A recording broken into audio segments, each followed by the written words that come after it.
Percy helps out. It was summer on the island of Sodor. Percy enjoyed working in the sunshine, and he liked being able to say hello to his friends. "Hello, Nelson," Percy called. Nelson was so busy he barely had time to honk back. He was carrying machines everywhere, from the yard to the sites, and then all the way home. Day after day, Nelson was carrying, until his axles ached.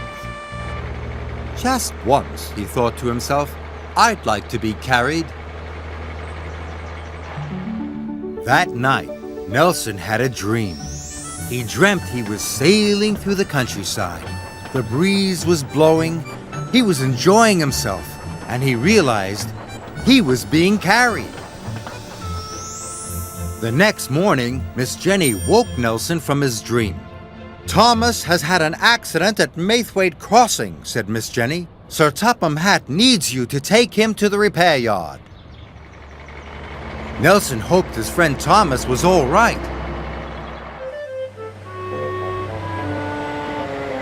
When Nelson arrived, he saw Thomas had come off the rails and broken a wheel.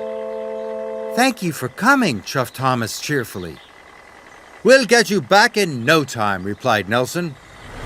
Nelson had to be very careful. He'd never carried a steam engine before.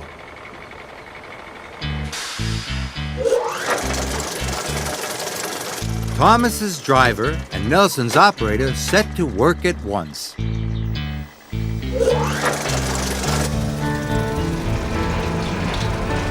Nelson struggled as he winched Thomas aboard. "Whoa, you're heavier than a bulldozer and a steamroller put together," Nelson exclaimed. Thomas was surprised. "I'm only a tank engine," he said.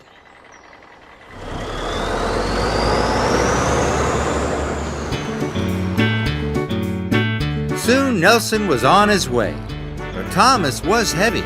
Nelson had to work very hard. He puffed, he panted, he pulled. Soon they were making excellent time.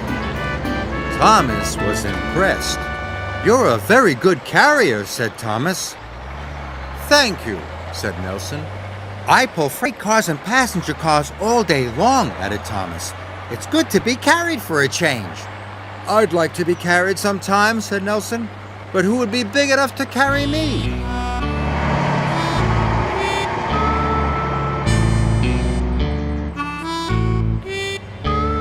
Soon they arrived at the repair yard.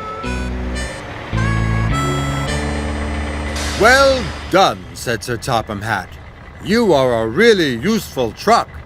Nelson was tired, but he felt very proud. "You can leave Thomas on the low loader," said Sir Topham Hatt. "Miss Jenny needs you back at the yards immediately." "Yes, sir," said Nelson. "I'll drive as fast as I can." "That won't be necessary," said Sir Topham Hatt. "I'm taking you," cried Percy. Nelson could not believe what he had heard. Soon, Nelson was aboard Percy's low loader, and with a shout of, "Thank you, everyone," they were off. Percy was giving Nelson a splendid ride. It was as magical as he had dreamed. The sky was blue, the trees were green.